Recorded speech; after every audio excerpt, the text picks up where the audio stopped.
Greetings, Who. I'm Andy, and I'm George, and welcome back to the Windmill Full of Corpses. Ad Infinitum. So, you have most of the hype here, yes, so I'll let you talk. So, Ad Infinitum, aka Ad Infinitum, I first heard their debut album, I think came out somewhere like last year in April or something like that. So not a long time ago, probably like a year and a half. I loved that whole thing. It was what would happen if symphonic power metal was actually really groovy and slightly proggy and had a history-themed vibe, something like that. And it was called Chapter 1 Monarchy. And this is the first single from Chapter 2 Legacy. So, first off, this album, like the previous one, also has all the members on the cover artwork, which is great. And second of all, I think it might be some sort of a follow-up. The Legacy of the Monarchy. Which I suppose might not be the best of legacies. Yes, I don't know. But anyway, it is one of my favorite recent discoveries in symphonic metal. And they are epic. And I want. Yeah, and we got a request, so we're gonna go. Yes. You ready? No.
I'm not gonna handle the second chorus. This is a lot better than what I remember on first listen.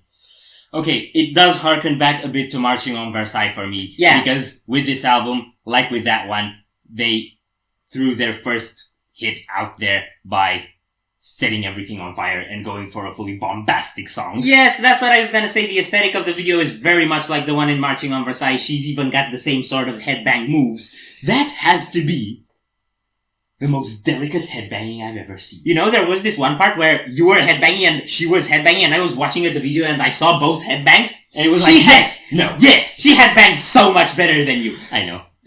Okay, that guitar is a Strandberg. It's not any Strandberg, it's a Sarah Longfield signature. So the first frame in this video massively improved my respect for this band because Strandberg equals nerd. So, yeah, that was the first thing I spotted as well, and it's perfect. Yeah, and another thing I have to say is that their noses are shorter on the plague masks. They're a bit less of a Pinocchio doctor. Could it be a different era in history? It might be. I don't know. They had smaller plague masks. Or could it just be that the original ones were bopping into their frets when they were trying to play? So they had to make them smaller. As on the ones from the first album, I can tell their grooves are very strong, which is very good. And, I like the switch to falsettos in the chorus. Yeah, I actually really like that pre-chorus thing before the first chorus hit, when she went like full operatic. Mm-hmm. We're gonna go. One more time, all through the torments, no, back from the abyss, power awakened. The flames of hell will have to wait.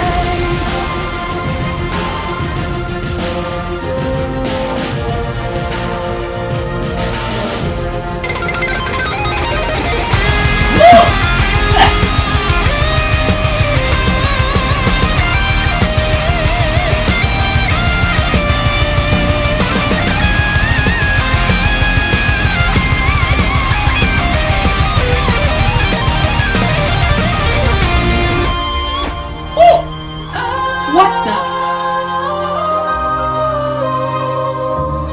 Tonight I watch the stars.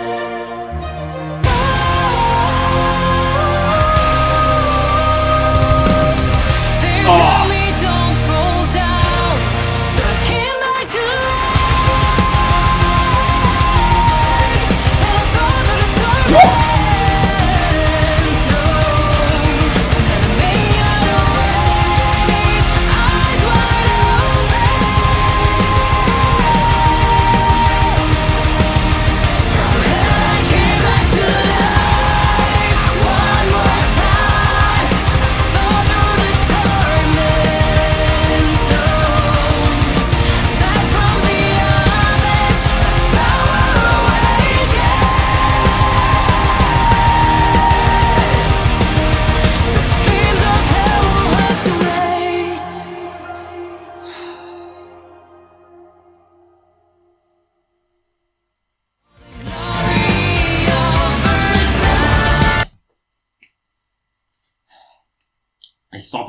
I stopped the promo because I think that second video might be some other thing from her that I haven't heard, and I don't want spoilers.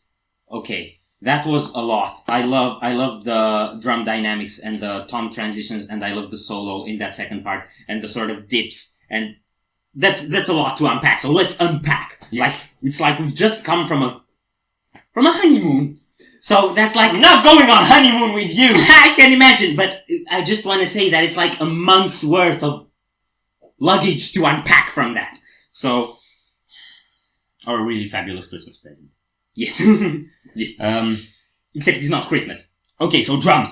Yes, this guy is one of the grooviest drummers in Symphonic, man. Probably. He just knows how and when to strum. Yeah. And it makes it so cool. And the fact that he, often his like, snare strikes match the orchestra hits on the background, just give these spikes in the sound. That's what gets me headbanging. Yeah, and you feel the in-between with tom work. Yeah, it's like they settle into a headbanging riff, and then when those orchestra hits, it's like they're telling me you headbang with us. Mm-hmm. Yeah, so I can't not feel involved. That's absolutely incredible. The riffs there, I liked on the second verse when they started cutting and doing all those.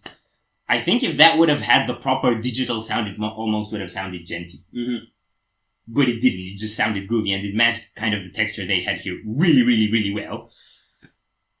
I don't think bass was coming through that much in this one, or at least I didn't pick it up as much as I did on songs in the previous album. Yeah, and it's kind of functional in this kind of genre. It's like you need the bass, but it's not really shining out a lot. It's not technical death metal. It doesn't wibble wobble like Beyond Creation do. Yeah, so it's because you don't need that. It doesn't need to flash out any more than it does.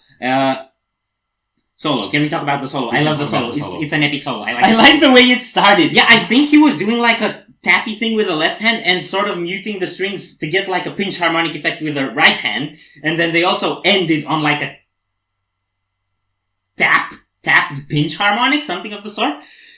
And you even do that. And there was some really virtuous. Yeah, in the process. So that was really cool. Video. Yes, I'm thinking there was a tractor tire in there. Yes, it was spitting fire. They made a pun about that I think they made a pun on Instagram, like advertising the video, and it said something like, tractor tire spitting fire. Really? Yes, but I don't remember if those were the exact words. I'll have to check it out. That was pretty cool. That was perfect. Mm-hmm. That made me know I want to see this video. And the band shots, I think that I've only seen one video this year that had this satisfying band shots. And that was Seven Spires God of Debauchery.